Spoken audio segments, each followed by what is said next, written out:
tara tara tara bole tara beye purbe dhara tara tara tara bole tara beye purbe dhara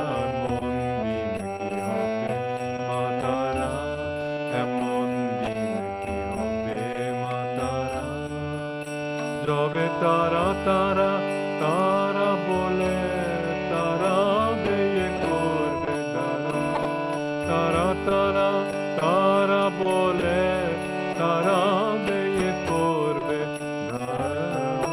এমন দিন কি হবে মা তারা এমন দিন কি হবে মা তারা হৃদি পদ্ম উঠবে ফুটে মনের আধার যাবে টুটে হৃদি পদ্ম উঠবে ফুটে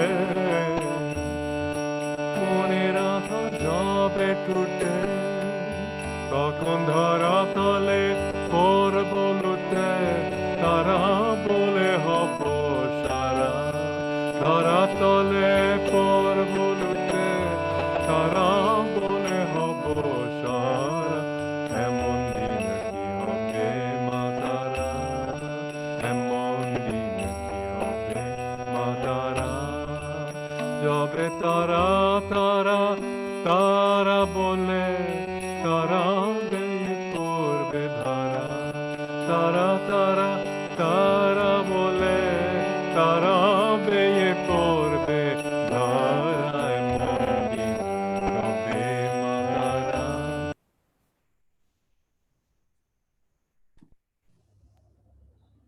Jai Guru, pranams, a very warm welcome to Nayaswamis Devi ji and Jyotish ji. It's a blessing and honor and a privilege to have you with us this morning. And I know that Guru Bhais in Kolkata, Guru Bhais across the world are feeling this blessing in their hearts today. And today this is one of a series of conversations with Jyotish ji and Devi ji that they've been doing with centers across India. And I don't think they need any introduction, but because we are going live on Facebook and there may be new members in the audience, that they are the worldwide directors of Ananda. And they've been with Swami Kriyananda, the founder of Ananda and direct disciple of Paramhansa Yogananda, Gurudev, for since the beginning of Ananda's foundation. And we are here with our hearts open to receive the light that you embody, Jyotish ji and Devi ji. And our topic today is East and West working together. We know this is Babaji's wish and the wish of our gurus, that this light brings together the different poles of the world in a spiritual coming together. With that, I would request you to lead us into a prayer and start today's session. I'll lead a prayer in just a moment, but even the format is a meeting of East and West. So we get to, Devi ji and I get to visit India, Kolkata and many other places in India, and you all get to visit our living room. So this is where we live, and now you're visiting us. So that's a joining of East and West allowed by Dwapara Yuga technology. I'll lead us in a prayer. Heavenly Father, Divine Mother, friend, beloved God, great masters, Jesus Christ, Babaji Krishna, Lahiri Mahashaya, Swami Shri Yukteswar, beloved Guru, Paramahansa Yogananda ji, great saints of all religions, we humbly bow to you all. O beloved Lord, help us look past superficial differences and see that we are all one, all beams of thy great light, all children of thy great consciousness. Help us unite with each other, whether in East or West. And most of all, help us unite with thee, who are one and eternal. Om Shanti, Shanti, Shanti.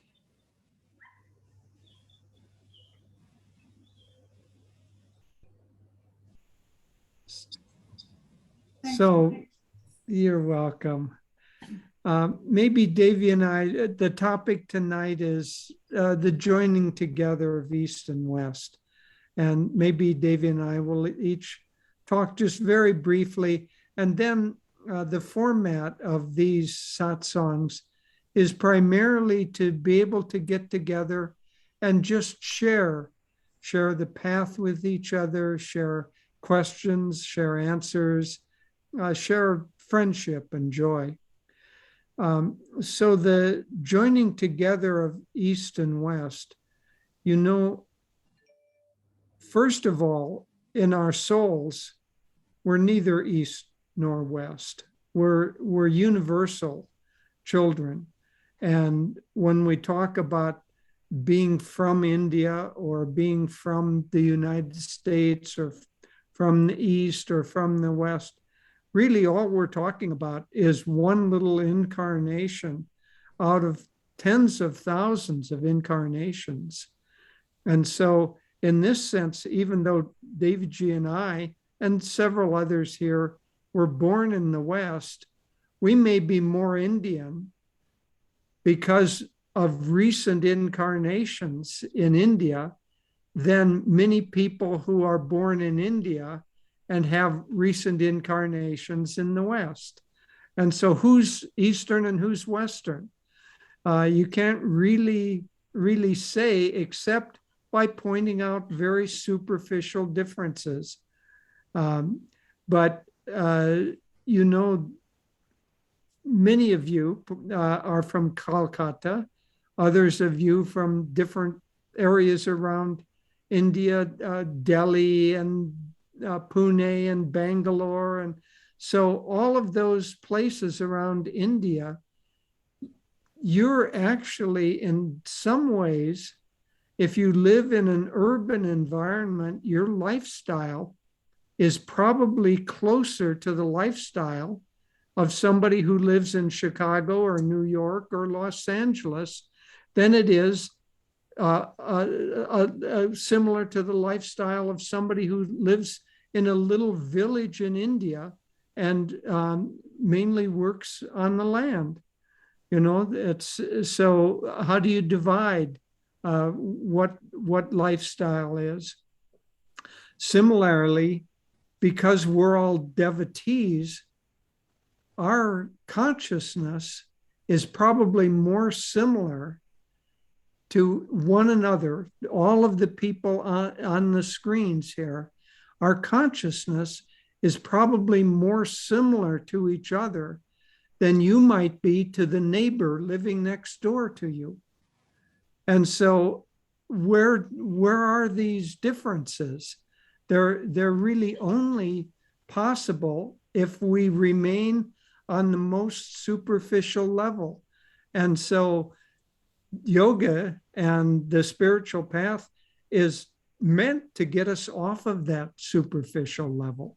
It's meant to take us past just this incarnation into our soul nature, which is one with God, one with the light, and one with eternal realities. And so while we can talk and will talk, because it's an interesting subject, about East and West coming together, it was one of Yogananda's missions in this lifetime, one of the missions of all of our masters, to help with that joining. And so we'll talk about that. But on the deepest levels, there is no essential difference between any of us, nor is there essential difference between a man and a woman. We're all one child of God, and these surface differences are important primarily as long as our consciousness remains on the surface. But as it goes deeper, then those superficial differences begin to take on less and less importance until finally they just frankly seem kind of silly. But I will say that Devi and I'm sure because of recent incarnations, feel more at home than when we're in India than we do when we're in America, even though culturally we're used to things in America. But in our heart and in our, I don't know, aura and vibration, we feel more at home in India than we do in America. So I'll share a little bit now as well.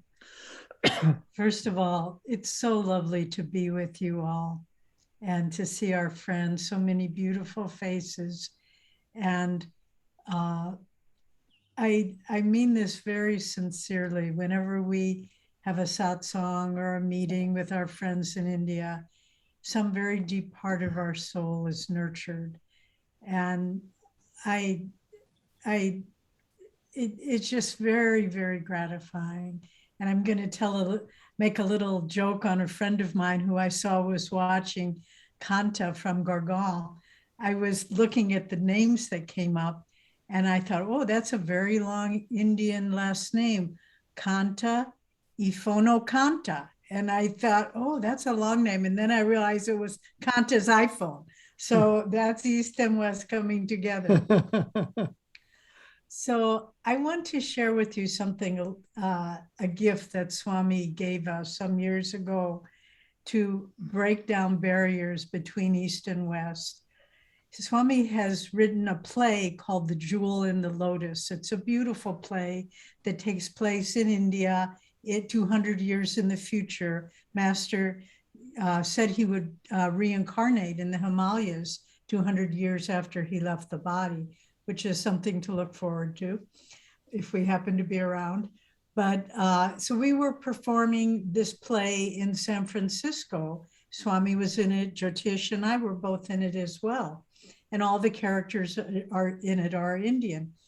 So we were dressed up in Indian clothes. I had a sari on, Jyotish had a kurta, and Swami also had Indian clothes on. And we had, stage makeup because it was on a stage. And I had a lot of Indian jewelry on, which I don't usually wear. But the play went very nicely. And then Swami said, let's go out to dinner. He had a very favorite Indian restaurant in San Francisco called Gaylord's. And we said, oh, that would be, it was late by this time, but we said, oh, Swami, that would be lovely. Let's change our clothes. And, he said, oh, no, let's just go. And so there we were. And I had a sari and lots of jewelry. And anyway, and we went into the Indian restaurant. And I think Swami was teaching us something because we had been in a play set in India, dressed as Indians. We walked into that restaurant, which was filled with Westerners, and they all looked like foreigners to me. I thought, oh, how strange. Their skin is so light. Looks kind of not healthy. And I just felt like he took us back to an Indian incarnation. It was the most delightful evening. And then we got home and that kind of veil came back. And oh, yes, we're Westerners too. But for that hour or two, we weren't Westerners. And it was a thrilling feeling, just thrilling. And I think for me, when we talk about differences between East and West, I really feel that the differences are that which is similar is really common to all humanity, but that which is different is a spark of divine that God planted in us that we are meant to share with each other. That's why we love being with Indians, because there is a sensitivity, a warmth, an openness, subtlety that you just do not find in the West. It's just not here. We're too young of a culture. But, and I think, I don't know if the same is true for Indians, but maybe there's a logical way of doing things, a practical underlying understanding that maybe that's fulfilling for you to be around.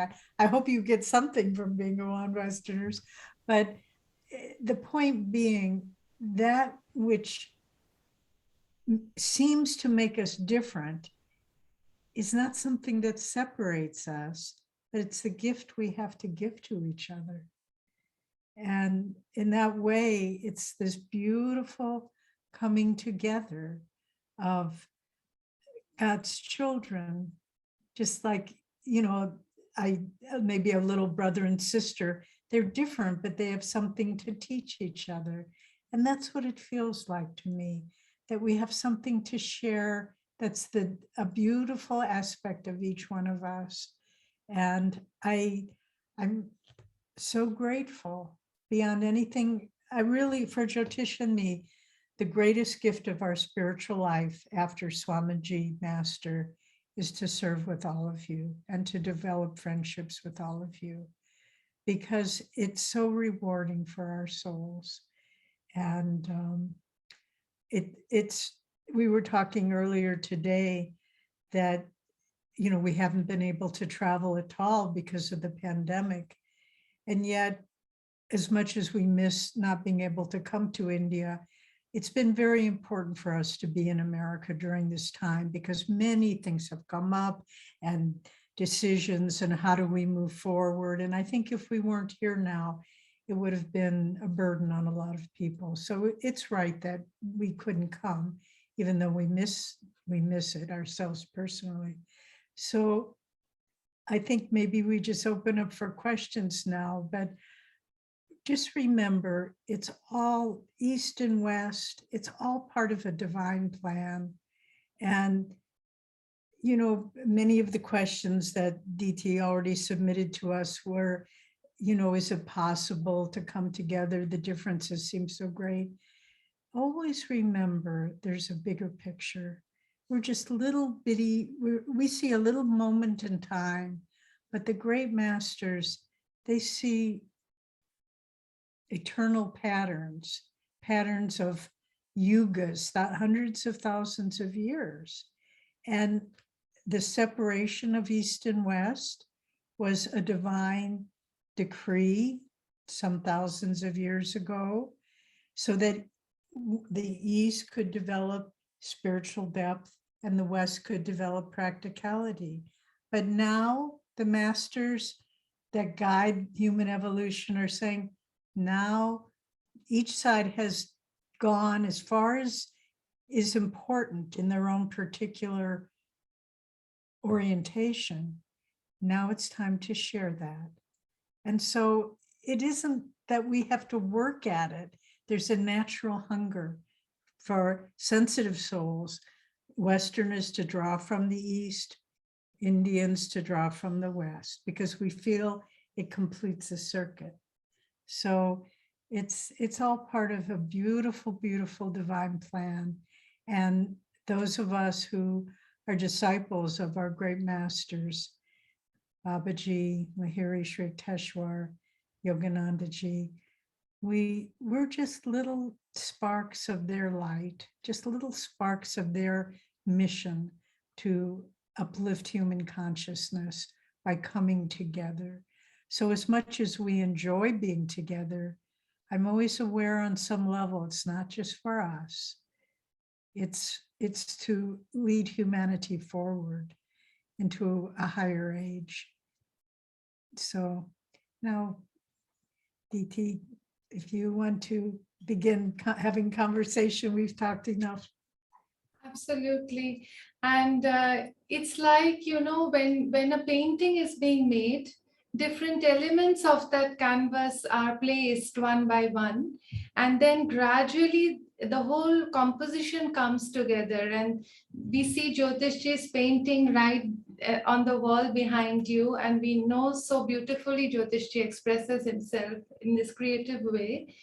So this seems to be the painting of the masters, that they have planted different strengths in different parts of the globe, and finally there has to be a coming together to make the final composition emerge.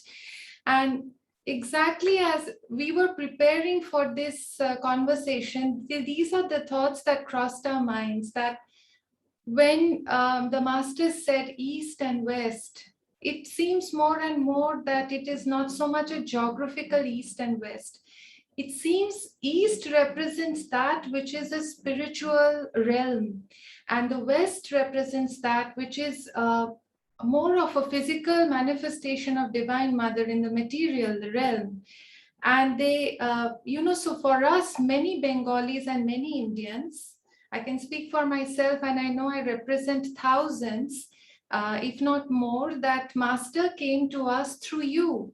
And, in that sense, this light of the East came through you, and you are geographically placed in the West. So even in Bengal, you have made many Bengalis the acquaintance of Yogananda ji and the line of Bengali gurus. So the boundaries, the differences are really dissolving. So I'll just gradually go into some of the questions we have received. The first one, I would like to quote this. Babaji said to Yukteswar Giri ji in the Kumbha Mela in January 1894, he said, East and West must establish a golden middle path of activity and spirituality combined. So our first question is that, you are embodying this coming together. You are, channeling this energy irrespective of where devotees are. So please tell us, what are some of the keys that will help bringing the different cultures together in harmony, in cooperation, that we may transcend our superficial, differences, so to speak, and that we feel united in this light, and that you are singing this song of spirit, ever so beautifully from the heart center. So we would like to receive that, so please tell us about that a little bit. Well, first of all, we have to understand that while we are participating in this drama, and even our line of gurus, Babaji and the great ones, it's really God's drama. And what is going on behind the scenes is a changing of the ages. And in this changing of the ages, the separation that existed during Kali Yuga, as Sri Yukteswar explained it, that separation is no longer appropriate during this age. And so there's coming together on many, many different levels. So Devi made a joke out of the iPhone, but the iPhone is one of the ways that God, and of course other phones also, but technology is one of the ways that God is bringing things together. When we get a call on a phone, we don't know before we pick it up, whether that call is from our neighbor who lives 10 feet beneath us downstairs, or whether it's from Diana in Delhi, and it hardly matters. We're going to talk with one of our friends who's on the other line of the phone. But of course, we begin to take this for granted, but it didn't exist when I was born, and it didn't exist 25 years ago, except through a lot of difficulty. And so God is in many, many different ways, technologically, business associations, government interactions, financial ways. He's bringing together more of a one world and a sharing. But our important part in this, and this is very important, because Yogananda and Babaji and our line of gurus did not incarnate as businessmen or as computer programmers or as technologists. They incarnated in order to help us understand the proper way of feeding our soul nature during this changing time of Dwapara Yuga. And so they brought the science of Kriya Yoga, but Kriya is, while it's a technique, what it really represents is they brought a path by which one could have direct perception of God, as opposed to just rituals to God or priests who spoke to God on your behalf. But the yogis have always brought this, but in past ages, they were mainly hidden. It was, you didn't contact them very much. But with the changeover of Kali Yuga to Dwapara Yuga, that's why when Lahiri Mahashaya went to Babaji in the Himalayas, received Samadhi, and wanted to stay with him, Babaji said, no, there's a purpose, that you didn't come to me until you had a family and had responsibilities, and you need to go back to your family, and you need to show the world that spirituality and being able to live successfully in the world don't have to remain separated. They can be carried on at the same time. And so our particular part in this God's drama of this age is to work on the spiritual side, the spiritual techniques. But because we also have bodies that we all have to take care of and worldly responsibilities, we also need to have a balance of being able to fulfill those responsibilities. And our path is one of balance between withdrawal into meditation and the practice of the techniques to have direct perception and union with God, and then bringing that centeredness into all of the aspects of daily living that we need to carry on. And so we're working together in order to accomplish that proper balance, which will lead to the best happiness possible during this age of Dwapara Yuga. And since you mentioned, DT, in the question, Babaji to Sri Yukteswar, I wanted to read just a very brief passage from autobiography. This is in the chapter, An Experience in Cosmic Consciousness, after Master had this experience for the first time in this lifetime, certainly, of just this expansion and feeling himself one with all of creation. And then he came back into the body, and Master writes, my guru was standing motionless before me. I started to drop at his holy feet in gratitude for the experience in cosmic consciousness, which I had long passionately sought. He held me upright and spoke calmly, unpretentiously. You must not get overdrunk with ecstasy. Much work yet remains for you in the world. Come, let us sweep the balcony floor, then we shall walk by the Ganges. I fetched a broom.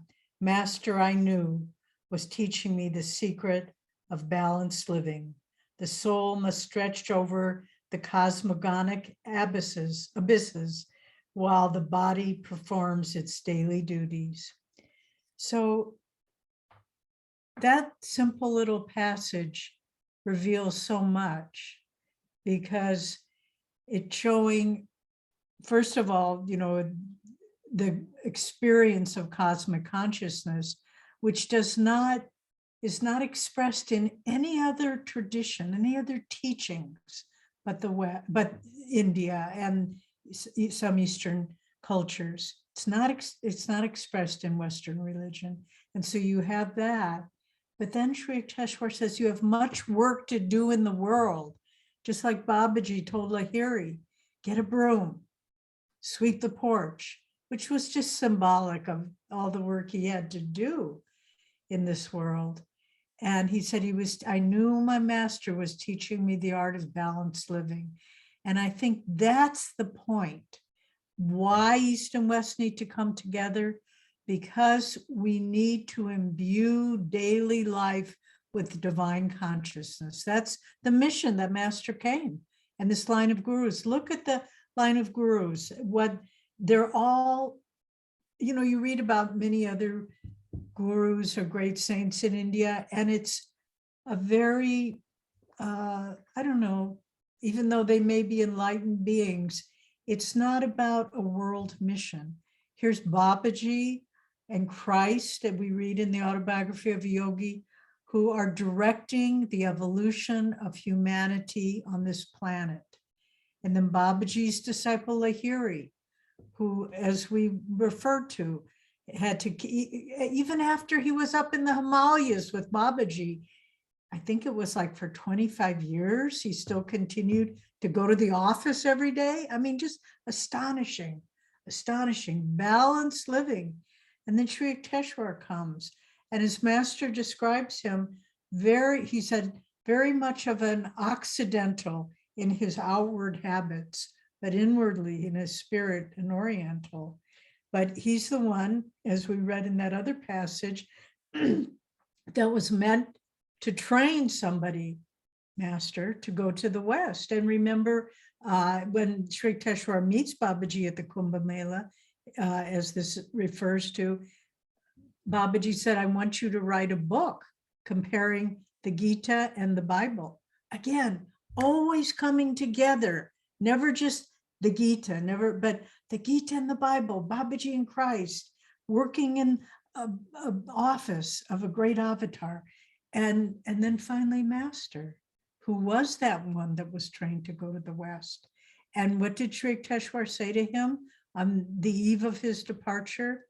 He said, forget you were born a Hindu, but don't become an American. Live the best of the qualities of all your brothers.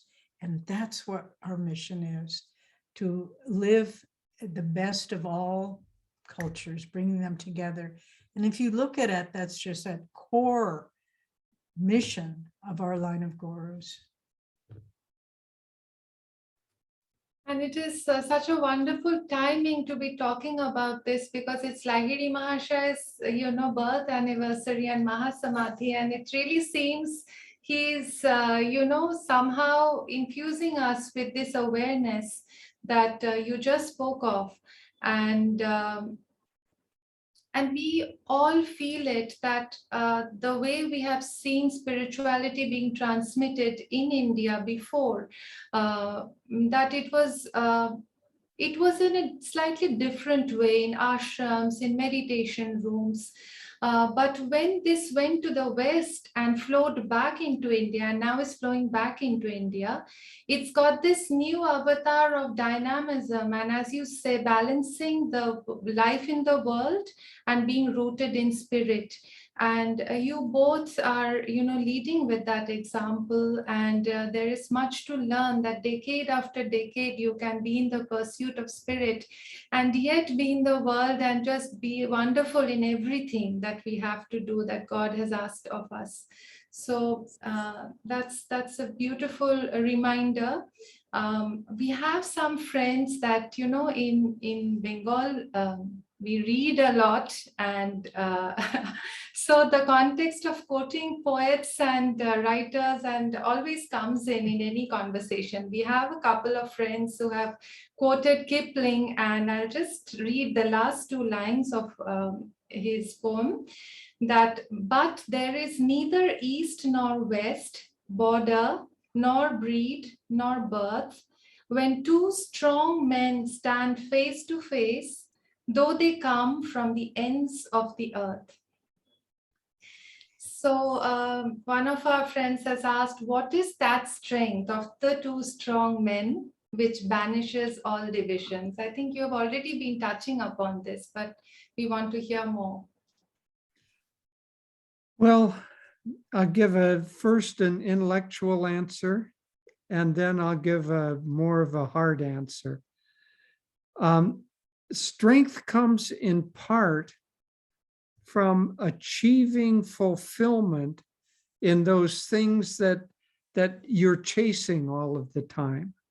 And so when you think of a strong person, you think of somebody who has achieved what they have been looking for.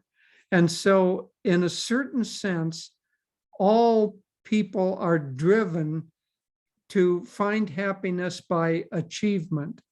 And so a strong person is one who, largely speaking, has finished achieving and therefore is more at rest in themselves.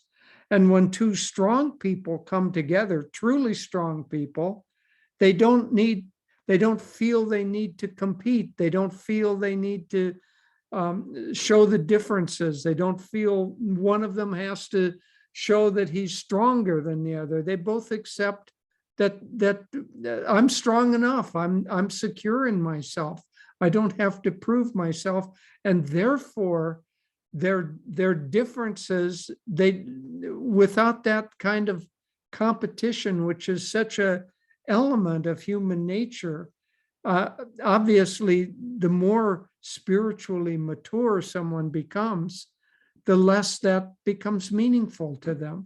And so strong people coming together are able to be settled in themselves and then see, oh, you being from the East and me being from the West, we have much to share, much to teach each other.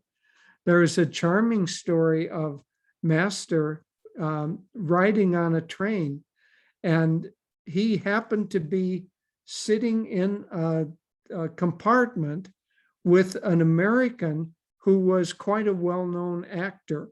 But this man was very kind of haughty and wouldn't look at Master, and just obviously was upset that he was put in this carriage with this person.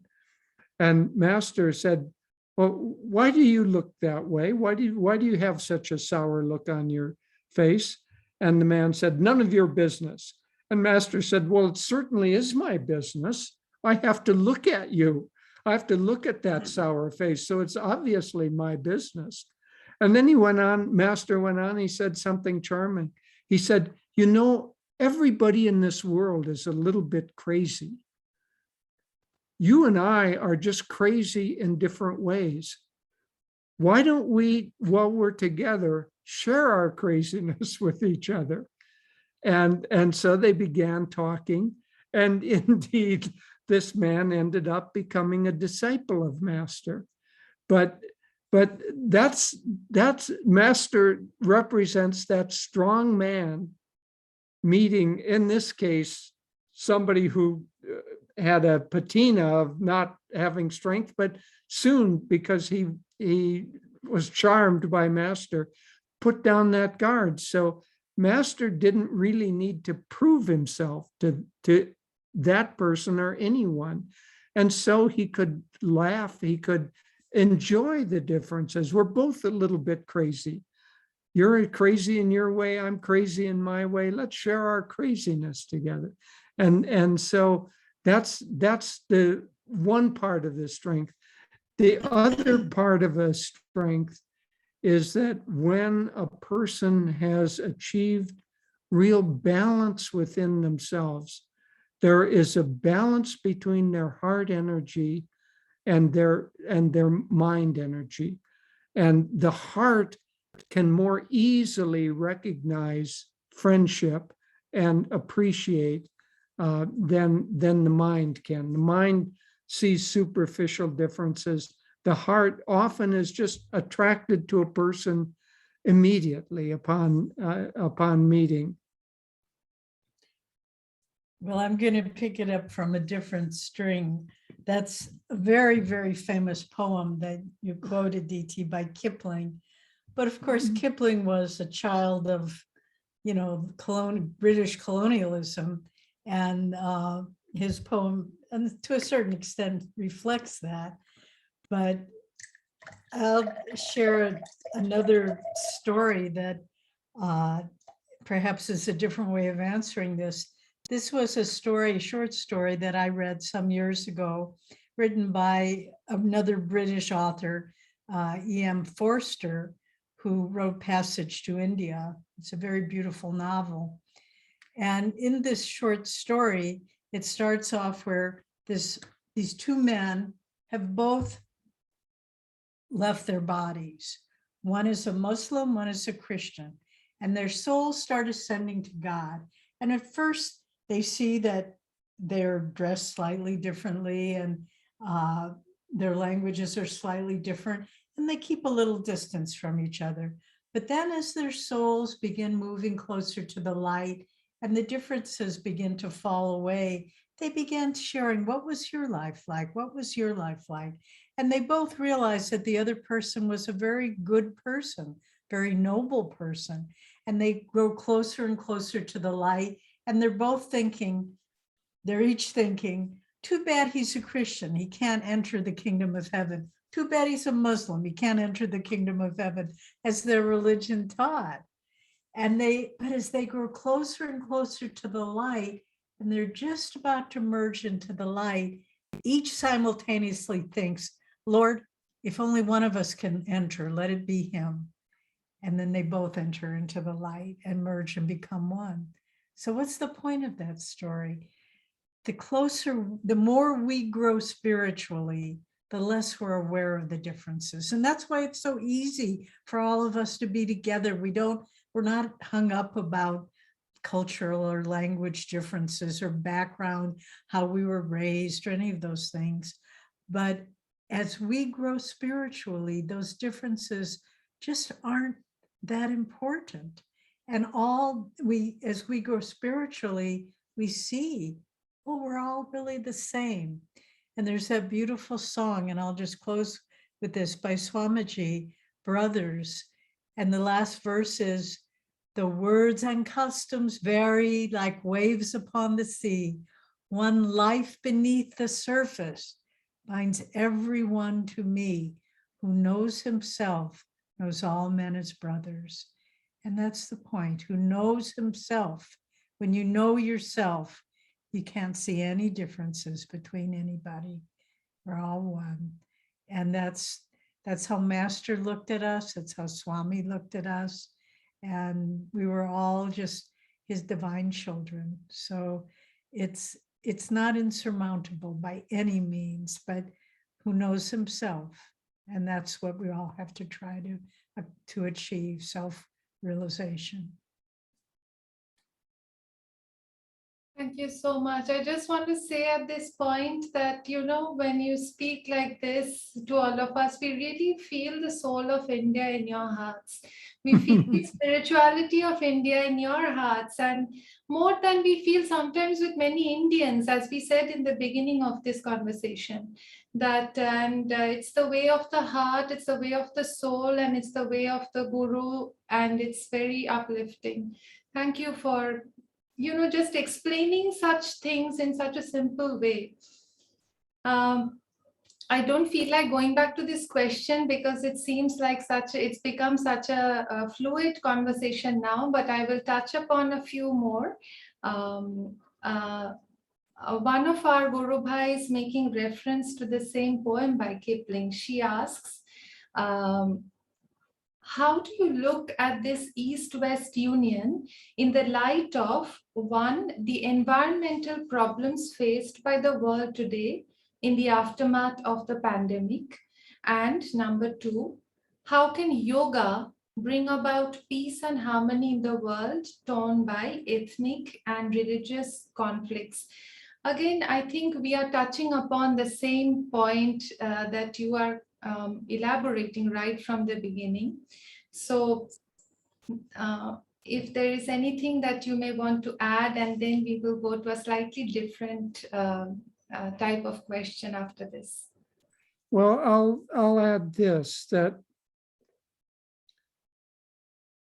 whether it's government officials or business people or national economies, the more self-protective of a part of the whole a group is, the less solution is possible.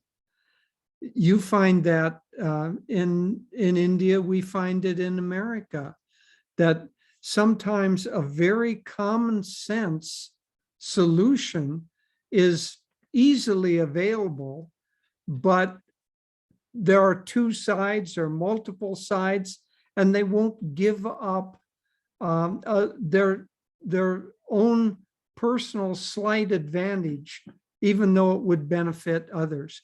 I know when we are in Delhi, for instance, there comes a lot of smoke right at the time of Diwali. That's coming from the burning of rice fields and so on. Well, there could be easy solutions, except that it's two different states. And therefore they're fighting and they won't come to a solution. Same with water shortages. Water could be moved around much more efficiently, but as long as people are fighting, then you get beyond that to the world and pollution. It's kind of like, well, my economy of my country is more important than the health of the world. And therefore, we won't look for solutions. But the more we maintain separate interests, the less we can find solutions.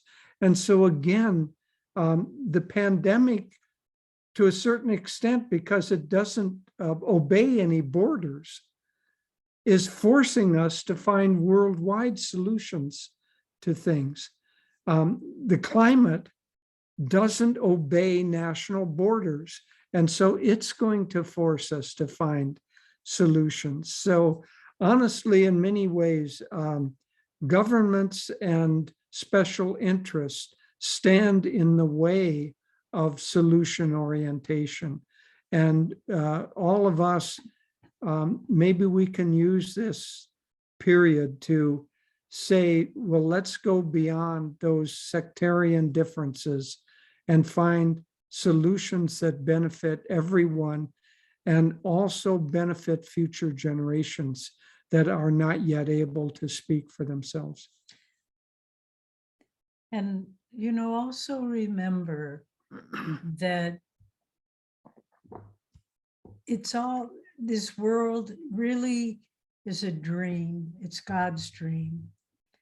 And humanity affects it or has an influence according to the collective consciousness.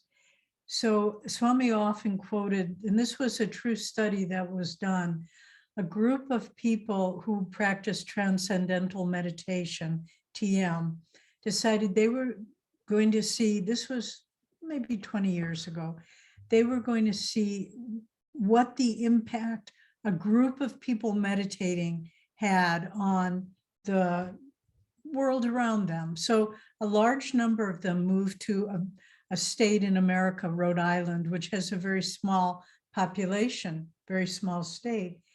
And they were all meditating, practicing their sadhana. They weren't trying to teach other people, but just they were focused.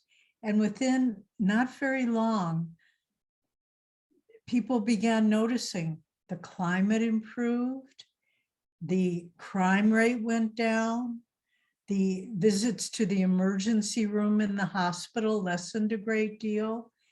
There may have been other positive benefits. Those are the ones that come to mind. But this was from a large percentage of the population meditating.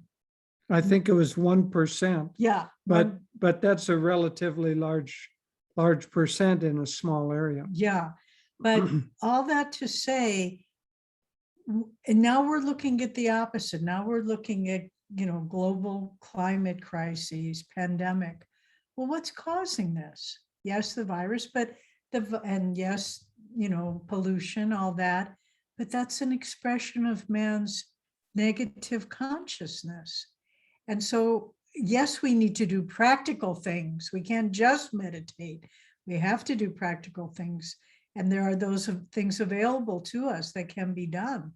But nevertheless, I think for us who are disciples of Master to find this balanced life where we meditate, where we pray for the world, where we send out the light of our masters, and then do whatever practical things we can. At Ananda Village, for example, Jyotish and I have been on a real campaign to get everybody vaccinated. And at the same time, on a real campaign to make sure, because we're more isolated now, that everyone's spiritual life is strong. Both of those things are necessary. And so I think it's important to remember that the effect of human consciousness on the world around us is very, very important. And that's something that we can help affect for the better. Maybe we can't influence big governments, but we can put out light into the world, and that ultimately affects everyone. There's a practice that we've been doing for the last couple of weeks that I can suggest for as many of you as would like to do it. Master had something that he called a peace and harmony prayer. And this is meant primarily if there's a disharmony between you and another person. But we were using it because there are, tensions around vaccinations and illnesses and so on. We were using it to bring harmony among our group. And so we were repeating 10 times. As Master taught. Lord, fill our community with peace and harmony, peace and harmony. And we repeated that 10 times.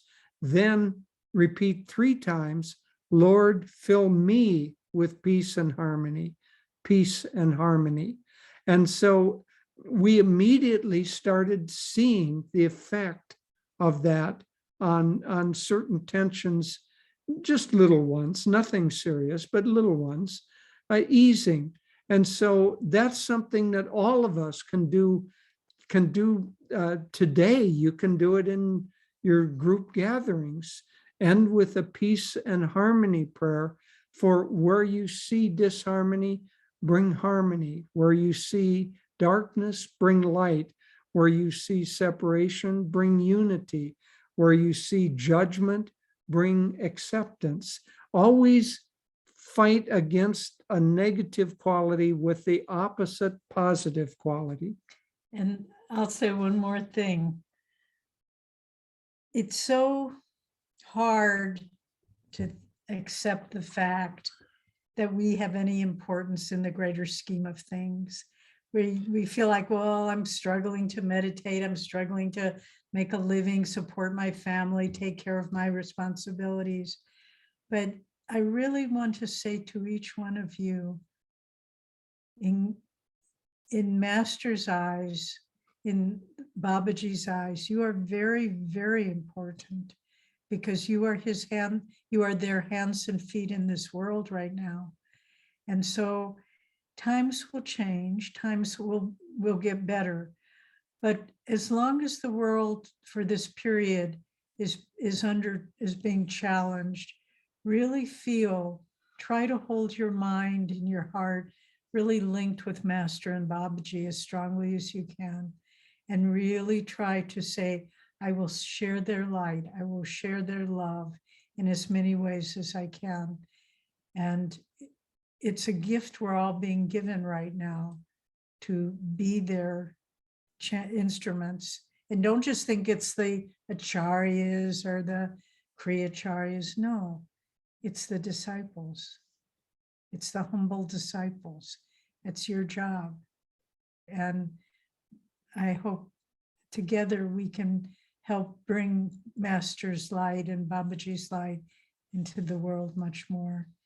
And the love of Diti sent us these beautiful photos of Anandamoy Ma, and who had I believe you said your aunt and your grandmother were direct disciples. And so there were pictures of her family with Ma. Jyotish got to meet Ma when he went to India and received her darshan and her blessing.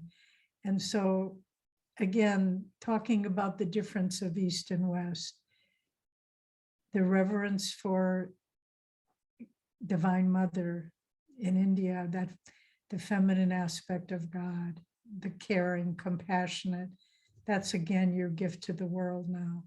And my goodness, does it need it?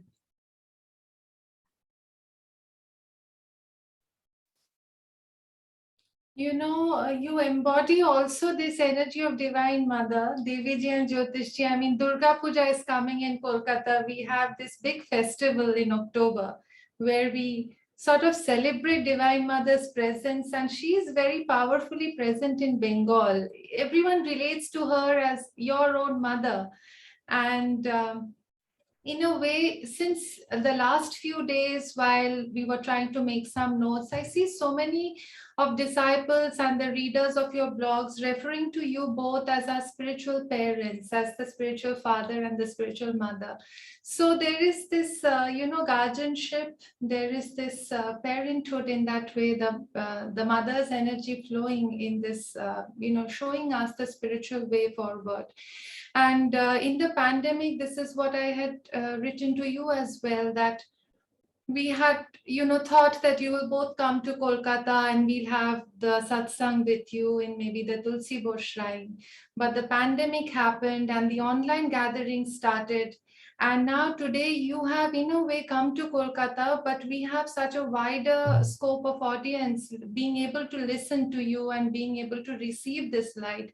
So Divine Mother's will is just to empower this, in a way she's put us within the confines of four walls, but in a way she's broken down many walls and expanded this kind of empowerment. So, I'm gonna ask a question. Well, I just want to say, and then you ask a question. Calcutta is very dear to our hearts. One of the last place we visited with Swamiji in India was Calcutta.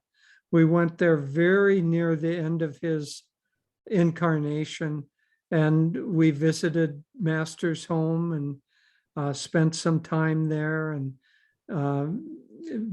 Swami couldn't even walk up the steps to the attic. We had to carry him up in a chair to the attic. But it was, it was a very dear, very sweet visit. So Calcutta is very powerfully implanted in our hearts. So I have a question for you. Uh-oh. What I love when you talk about your time with Ma. I wasn't there when we were not married at the time. And what can you recall of that visit that is pertinent to what we're talking about? Well, many things. First of all, even though the scene around Ma was quite Indian, one might say, Ma herself you couldn't put her in any category at all. She was, when we were with her over a period of several days, the first night when we saw her and had darshan, she was barely in the body. She was just looking up and people were coming up and pronaming. She was not really on this plane at all. She was somewhere in the astral world, I think. And then it was a very abstract time period. 2 days later, she was like a little girl. We were with Swamiji. We had a little satsang and she was sitting on a dais and she was laughing and clapping her hands, and someone brought out a marigold garland for her and put it around her neck. Swamiji was sitting maybe 10 feet, 12 feet away. We were in the first row, but she was up on a platform a little bit. At any rate, she took this garland off of her neck and threw it, and it went right around Swami's neck. And she laughed and laughed, and then they brought out little handkerchiefs with some rock candy, and she threw those to each of us. And as we caught them, she was like a little girl at that time. So in one time she was like cosmic, and the other time she was your sister. And she was neither east nor west. She was neither male nor female. She wasn't old or young. She was just God incarnate. And it was but such love and compassion that flowed from her. Even when she was being abstract, you felt that beautiful, powerful aura of love and embracing everyone and everything. And then tell the story about when Swami told you to go ahead and he was waiting. Oh, Swami wanted to say goodbye alone to her. We were a small group, 3 of us plus Swami, and we had a train ticket back to Delhi. And so he told us, you go ahead, collect the bags, go to the train, get my bag also, and wait for me on the train, and then I'll come and join you there because I want to say goodbye to Ma. And so we were on the train, and the time for departure was getting closer and closer. Finally, the train whistle blew, and it was supposed to depart, and Swami wasn't there. And then the train didn't depart. And it was maybe 5 minutes late, and we were very nervous. And then finally we saw Swami running up to the platform. This was when he was younger. It was in 1974. He was running up to the platform, and we got to the door and waved, and he saw us, and he ran, and the train started moving before he could get on, but he jumped on. And so I'm sure that Ma just held the train for him. He related then to us that the magnetism and love between them was so strong that he physically could not leave her presence. And she realized his dilemma, and she got up and left. And as soon as she went inside and closed the door, then he got up and ran for the cab to get to the train. And I'm sure that she held the train for him so that he could get on. But it's these great saints, they're such a blessing to the world. And so many of them choose to become from Bengal, Calcutta. I think, and Swami loved, you played that chant at the very beginning of him chanting. He loved the Bengali language. He said it was the sweetest of all languages because it just was so heartfelt, so soft. And he said he felt more like a Bengali than any other nationality or any other regional identification. So but again, was Ma from Bengal, was Master? Not really, they belong to all people. Swami said to Ma, "Oh, Ma, why can't you come and visit America?" And she said, "I'm already there." So she saw herself everywhere, and if people wanted to come and visit her body, that was nice, but she wasn't confined by that identification. She was East and West, as are all the great masters. So powerful to even listen to these stories. We feel we are there with you when you experience this. We can go back in time with you, be in her presence. I must add that it seems that these, the saints of Bengal, they have a slightly naughty sense of humor and this drama going on with stopping trains. And, it's like a movie script sometimes. And you know it from the autobiography of a yogi, this is full of magic and drama. I think that's also part of the Yes. Bengal flavor. It's so true. We had a very, very dear friend, a Western woman who was dear friends with Swami when he was a monk at SRF. And then someone showed her, she was a Western woman, a picture of Ananda Ma, and she just knew that that was her guru, even though she had started with Master. She came to India, spent a great deal of time here in Ma's presence, and but would go back and forth. But she had the most impish, our friend Ma gave her the name Hari Priya, and but she had the most impish sense of humor. And Ma told her always to be doing japa. So she had a little japa bag with a mala in it. She was always doing her mantra. But one time here at Ananda Village, we were having an Indian banquet. She was very dear. She and Swami were like brother and sister. And she was sitting across the table from Swami at this Indian banquet. And all of a sudden, in the middle of the banquet, Swami kind of shivered and kind of jumped up in his chair. We didn't know what was going on. And then we all kept on eating. And once again, he shivered and he jumped up in his chair. And then Hari Priya, our friend, was just burst out laughing. And in her little japa bag, she had a water gun. And she was shooting Swami under the table. And nobody knew what was going on. Anyway, impish sense of humor, Yes. indeed.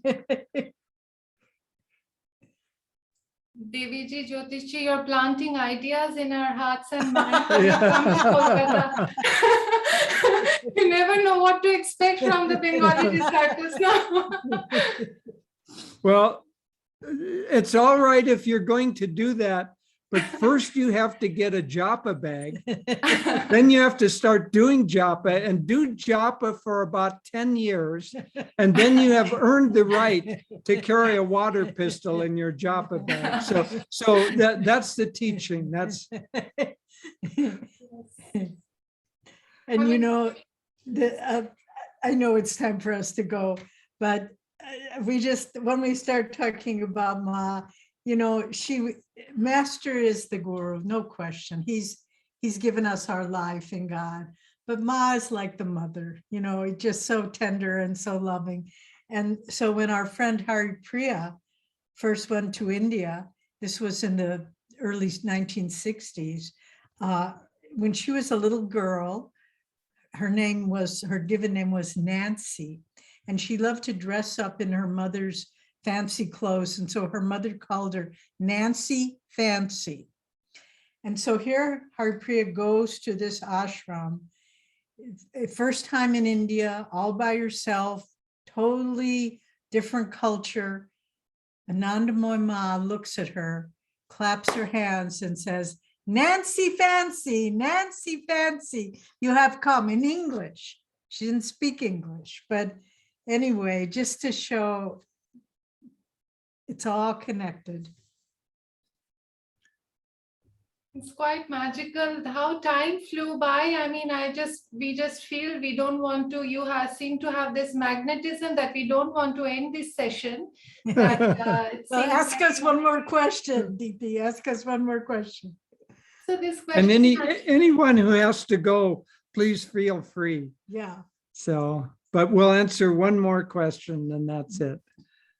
So, you know, this question is to do with Swamiji, and we feel that energy in that photograph of Swamiji with Ananda Ma, both of them meditating and both of them united in, in that meditation, like a mother and child. And we see Swamiji's videos on YouTube when he was in Calcutta, and he says, my spiritual father is Bengali, so I am a Bengali in that way. And he opens the satsang with the Shama Shongit, which is a devotional chant to Divine Mother, which we in fact played today. And he embodies this devotion. This is very much a we feel in the saints of Bengal of the past, So Swamiji, absolutely, when he was in that bhav, that you don't really feel where this, where Swamiji is from in terms of being from America or India. So many of us here haven't met Swami Kriyanandaji when he was here, but we meet him through you, we meet him through his music, through his, vibrations. So just want to, this last question, just give us some insights into, some guidance into how we can stay connected to Swamiji more and more, connect to him more and more, though we have never met him and spoken to him directly. Well, first off, let me say that for many people, it's easier to connect with Swamiji now that he's out of the body than it was before, because if he was in America, people would think, well, I can't connect with him because he's in America. If he was in India, people that weren't there would think I can't connect because he's in India. Or in other words, he was localized in people's minds when he was in that body. But now that he's out, that delusion is not there. So we can't connect with him physically. We have to connect vibrationally. And that can be done intellectually. There are hundreds of lectures of his that are available on YouTube or on, we have something called Treasures. They've started it in India. Yeah, the Treasures initiative. There's Radio Ananda that's got music playing all of the time. So intellectually, his lectures and his books, vibrationally, his music and his chanting, and spiritually, just try to meditate and to try to look into his eyes or to draw wisdom or help from him.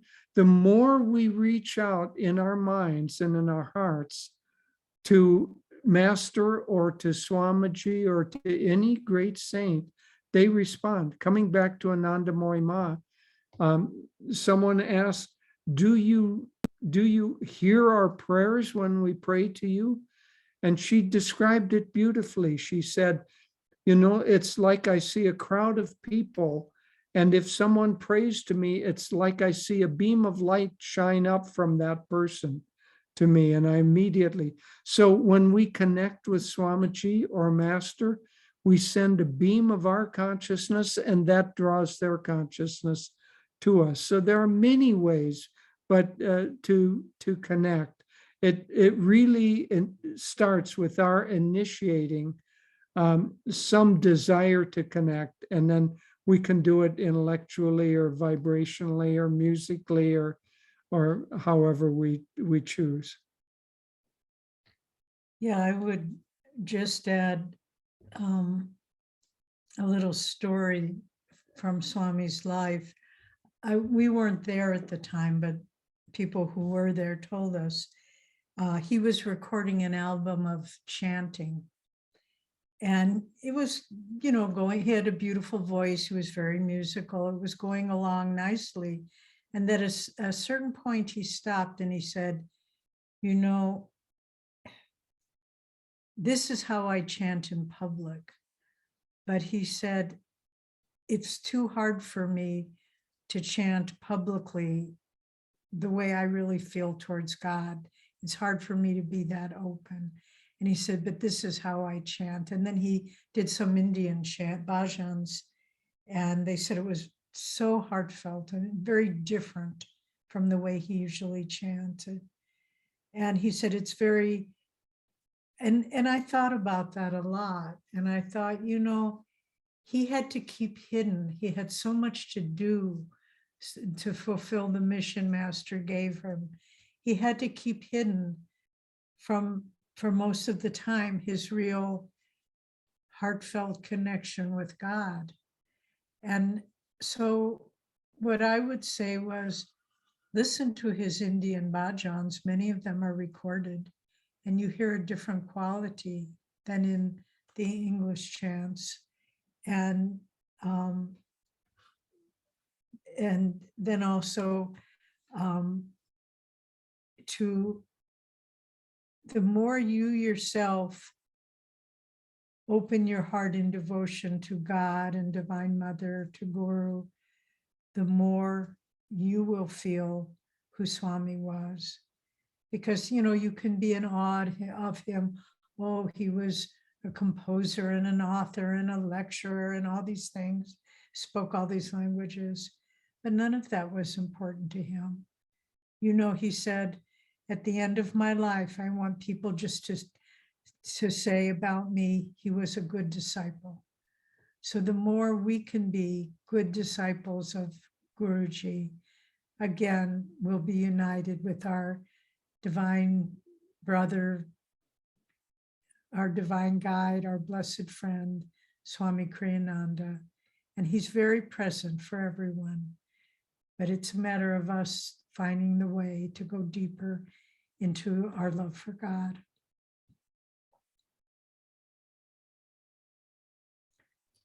Our hearts are filled with gratitude.